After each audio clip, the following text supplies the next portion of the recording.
where do you see hardware innovation fitting into where we should be going in the tech competition? And we can do the same thing, go down the line, and curious each of your thoughts. Yeah, a few observations on that. I thought the conversation this morning between Mike Milken and Jamie was great. And the big takeaway there for me was how important immigration is to the innovative engine in the United States. And if you're pro-innovation and you're pro-economic growth and kind of pro-American technology leadership, you really have to be and ought to be pro-immigration.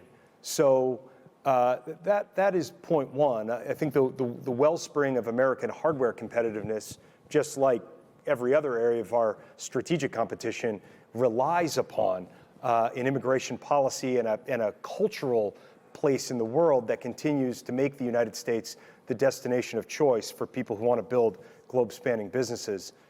Second, look, I went to school and came of age at a time when we were reading books like The World is Flat and The End of History, and I get pretty clear the world's not flat, right? History didn't end.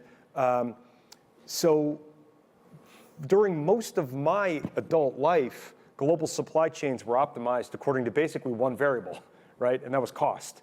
And now it's become abundantly clear because of the pandemic, because of sort of the resurgence of great power politics in the world, that global supply chains need to be optimized for more than one variable. We need to optimize for resilience and security in addition to cost. And we have illustrative examples of what is at stake if we get it wrong. In my arena now, take telecom as an example. 30 years ago, sitting in these chairs, in addition to Nokia and Ericsson and Samsung, there was a robust global ecosystem of telecom hardware manufacturers. Bell Labs, Alcatel, Lucent, Motorola, you could sort of go down the list. A lot of those companies are gone. The ones that remain are not nearly as strong as they used to be. And there's an example there for us. There's a lesson around coordinated approaches, corporate complacency. Of course, there's a China story of IP theft and subsidies of Huawei. But if we look now to the future, I think we can expect that Huawei playbook to get run against every other key technology area, every key hardware area. And we, the like-minded, generally like-minded, rights-respecting, technologically capable democratic societies of the world need to be coordinated in how we deal with this. Yeah, sure. Amir. So I'll share with you a few facts. The question was around American hardware and our ability to differentiate this.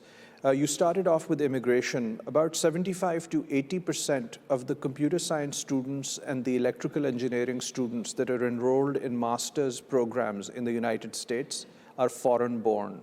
75 to 80%, number one. So anything that we do to close that down, anything that we do to make these people feel unwelcome in this country, anything that we do to create trouble for them of a personal nature, is going to be a deterrent to innovation and the American edge. If you look at many of the successful startup companies, including American silicon companies, many of them are actually founded, I would say the majority, are founded by people that weren't born here, number one. Number two, from a technology standpoint, and this is good news, there are companies like Grok, G-R-O-Q, an American company, that's come up with, for example, an AI accelerator chip, which takes a very different architecture to NVIDIA's chips. It combines memory and processing cells on the same die. And for smaller memory models, up to about 220 megabytes per chip, it can actually produce performance that's much, much faster than NVIDIA GPUs.